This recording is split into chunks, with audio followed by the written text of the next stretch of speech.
अस्सलाम वालेकुम everyone, welcome back to another video. जैसा कि आप लोग जानते हो कि हमने एक सीरीज स्टार्ट की है कि जो आने वाला इंडिकेट का जो टेस्ट है इसमें हम सब्जेक्ट वाइज कैसे तैयारी कर सकते हैं। वन बाय वन हमने एक सीरीज स्टार्ट की है कि जो फिजिक्स, केमिस्ट्री, बायोलॉजी और इंग्लिश, इसको हम वन बाय वन डिस्कस करने की कोशिश करेंगे कि हम कुछ ही दिनों के अंदर, एक महीने के अंदर हम इसको कैसे तैयार कर सकते हैं। तो ये हमारा मिशन है। आज इस सीरीज का तीसरा वीडियो है। आज हम बायोलॉजी को कवर करेंगे कि हम एक महीने के अंदर बायोलॉजी को कैसे कवर कर सकते हैं ताकि हमारी जो रिवीजन है वो भी कंप्लीट हो जाए और अच्छे तरीके से हम इसको याद भी करें, कंसेप्ट भी क्लियर करें ताकि हम इंडिकेट के अंदर एक अच्छे स्कोर कर सकें। तो आज की वीडियो में हम बात करेंगे बायोलॉजी के ऊपर कि हम बायो को कैसे तैयार कर सकते हैं।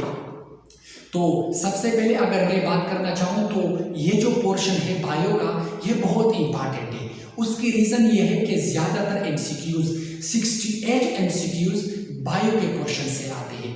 तो ये कितनी ही अच्छी बात है अगर आप लोग इसको अच्छी तरीके से समझें और आप लोग अच्छा स्कोर कर सको बायो के अंदर, तो आप लोगों को ज़्यादा से ज़्यादा फायदा होगा। उसकी रीज़न ये है कि इसके अंदर ज़्यादातर एमसीक्यूज आते हैं। तो बात करेंगे कि बायो को हम कैसे तैयार कर सकेंगे।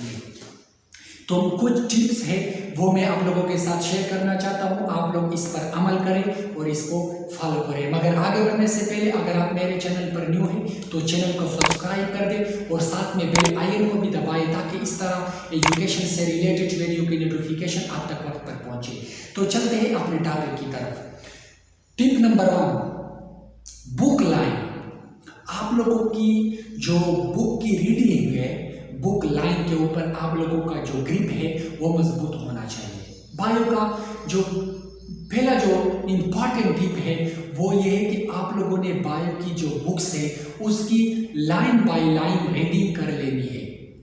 तो लाइन बाय रीडिंग का फ़ायदा ये है कि आप लोगों को ज़्यादा से ज़्यादा जो इम्पॉर्टेंट पॉइंट्स है वो आप लोगों के इल्म याद करने से आप लोगों के इल्म में इजाफा होगा। तो ये टिप नंबर 1 है। तो आप लोगों की बुक लाइन के ऊपर ग्रिप स्ट्रांग होनी चाहिए, ज़्यादा से ज़्यादा रीडिंग कर ले ताकि आप लोगों का जितने भी कंसेप्ट है, जितने भी इम्पॉर्टेंट पॉइंट्स है वो आप लोगों की समझ में आ जाए, आप लोग उसको याद कर लें। तो ये टिप नंबर 1 हो गया कि बुक लाइन को कभी नहीं छोड़ना। स्टार्ट से लेकर एंड तक आप लोगों ने बुक रीडिंग कर लेनी है। One by one, line by line आप लोगों ने रीडिंग कर लेनी है और जो इम्पॉर्टेंट पॉइंट्स है उसको अंडरलाइन कर लेना है और आप लोगों ने एक महसूस स्पेसिफिक नोट्स तैयार कर लेना है। उस इम्पॉर्टेंट पॉइंट्स को आप लोगों ने अपने नोट्स के अंदर याद कर लेनी है। तो ये टिप नंबर 1 हो गया। Tip number 2, focus on diagram. तो ये टिप नंबर 2 जो है ये भी काफ़ी इंपॉर्टेंट है।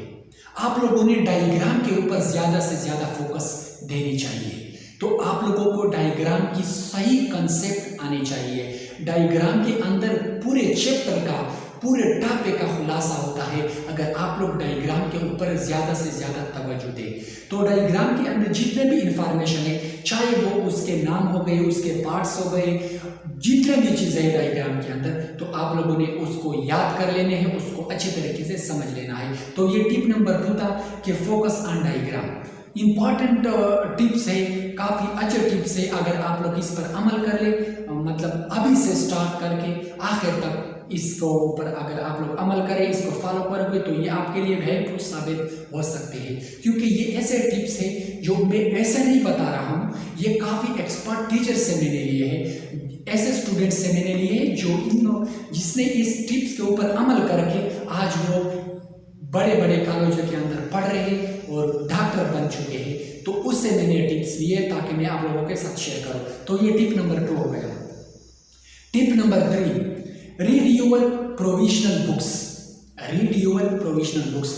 आप लोगों ने अपने जो आप जिस शोबे से ताल्लुक रखते हो, आप लोगों ने जस्ट वो बुक हर हालत में पढ़ लेनी है। तो इसके ऊपर आप लोगों ने ज़्यादा तवज्जो देनी है। अपनी प्रोविजनल बुक है, आप जिस शोबे से ताल्लुक़ रखते हो आप लोगों ने उसके ऊपर पढ़ लेनी है। आपने ज़्यादा से ज़्यादा बुक्स को रीड नहीं कर लेना है, ये आप लोगों की कंफ्यूजन बढ़ेगी। आप लोगों जो किसी और सूबे से आप लोग बुक्स लेते हो या कोई और नोट्स लेते हो, मुख्तलिफ किस्म के एकेडमीज़ है, उसके अगर नोट्स आप लेते हो तो ये बंडल ऑफ नोट्स बन जाएगा, ना आप लोग रिवीजन कर पाओगे, ना आखिर में आप लोग कवर कर पाओगे।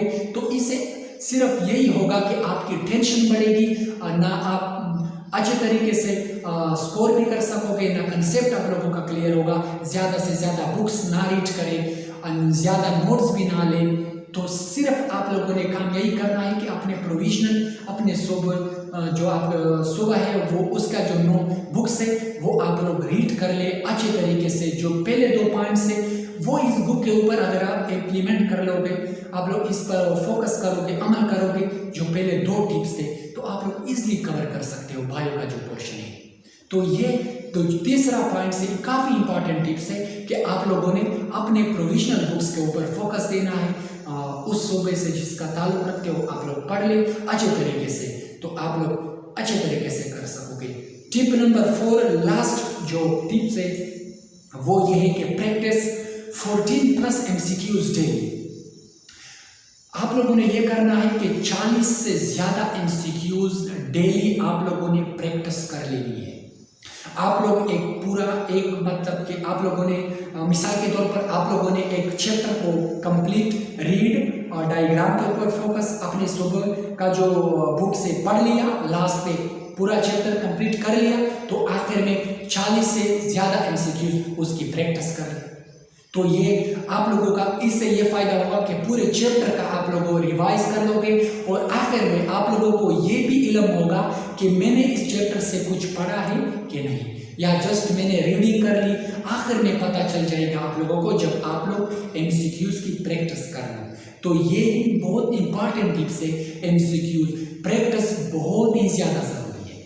आप लोग मतलब कि अगर पूरा चैप्टर पढ़ लो, लेकिन अगर आप लोग MCQs की प्रैक्टिस नहीं करोगे तो ये इसका कोई फ़ायदा नहीं है। तो ये ज़रूरी बात है कि प्रैक्टिस 14+ MCQs डेली, 40 से ज़्यादा MCQs आप लोगों ने प्रैक्टिस उसकी कर लेनी है। तो ये कुछ टिप्स थे बायो के पोर्शन के लिए। अगर आप लोग इसके ऊपर अमल करोगे तो उम्मीद है कि आप लोगों का जो बायो का पोर्शन है वो आप लोग इजीली कवर कर सकते हो। बाकी मेहनत जारी रखें, आप लोगों ने मेहनत जारी रखना है, बाकी नतीजा अपने अल्लाह के ऊपर छोड़ना है।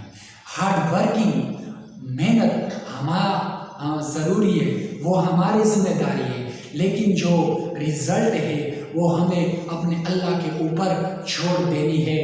उसको जो फैसला मंजूर है वो हमें भी कबूल है, वो हमारा मालिक है, तो हम इसके ऊपर सवाल नहीं उठा सकते। ठीक है, तो मेहनत जारी रखें, अभी टाइम है, अपने गोल के लिए मेहनत करें ताकि आप लोग अपनी मंजिल तक पहुंच सके। उम्मीद है कि ये वीडियो आपके लिए हेल्पफुल साबित होगी। बहुत बहुत शुक्रिया।